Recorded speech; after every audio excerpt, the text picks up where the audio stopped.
Also, with them panels from Santan Solar, I mean, it's like a little after 5 o'clock, and these are still putting out 230 watts on the into the inverter. I now have those going into the inverter. The two used ones that I just bought, two out of the 10, and now I have those them rich ones going into just to the solar charger right now. So this way I can keep the battery charged up. And I just started getting some of the wires in here. These aren't live yet, so started doing some of that. And I got some more stuff in today. I still have some boxes to go through. So hopefully I'm going to have that circuit breaker. So I'm sorry, not circuit breaker, the CT. So I can start playing around with the limiting. And it did. It finally came today. Yeah, this came direct from China. I couldn't find any here locally for a reasonable price. And so it did come from China. It actually came on their soonest date, because originally it said like 1 month to 2 months, something like that. It only took a little over a month to come in. So it's not the most horrible thing. Just be aware.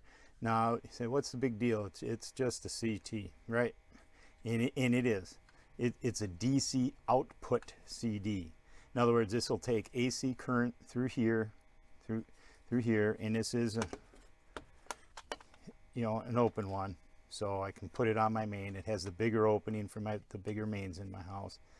Close it, and what this does is it outputs a 0 to 10 volt DC output, and it has some settings. It has a high, medium, and low range on it. That's just this for the span, the range of the voltage. It's 0 to 20, 0 to 10, 0 to 50.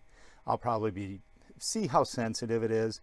Now, what I'm hoping this will do, and pardon my mess here, this is getting really bad, is this is the thing I was telling you about that I got from eBay.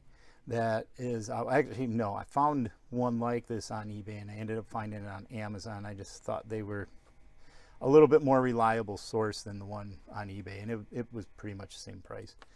This takes a voltage set point in a high and a low, so it will take that and hopefully turn it on at a high point and then turn off the inverter at a low point. I'm hoping that's how it's going to work. I'm going to clean up this bench over here. As you can see, I've been running that stuff, so I have major mess over here. But it's Saturday, and that's what happens on Saturdays, and Sundays I spend it cleaning. So I'm going to clean this mess up and hopefully set something up right here on the bench and try this out before I run the lines, because I have to run lines from here into here out to these relays over here that will turn on and off the inverter. So I do have to do that, and that is kind of a pain. It's up in the attic, and it's 93 out here today, and we do have some cooler weather coming in the next week. So I'm hoping to get all this tried out and prove it works. So a little bit cooler weather, I can jump up and run them lines in the attic. I have about 120 foot that I have to run out from this part to this relay. So alrighty, I'm gonna get this mess cleaned up. And I also want to point out, I did get some more stuff in. So I now have fused 4-gauge cables going to the inverter. So now I am at least safe there. Before, if you remember, I had the 14-gauge wire, which was not good, and I didn't even have a fuse, but I was just doing it. But I did try out the inverter with some heavier loads. So I was pushing 53 amps through these, and I wanted to be safe doing that. Right now, I forgot to get shrink wrap, so I don't want these exposed, so I just have some gloves over in just in case a wrench falls and drops across there. I have to get some shrink wrap for them. And I also now have on the charge cables, I have, these are also fused. That's just a 30 amp fuse. It's on there just in case something went bad. So this one here, this is still not hooked up to anything. This is just a dummy outlet right now. So it's plugged in, but it doesn't go anywhere. So, but yeah, I just want to point out that I am putting more safety features in here as I'm moving along and making it a little bit more permanent. So a lot of this still is just temporary. I just wanted to keep the battery charged up and ready just in case we have an incident when I get a chance to try her on out.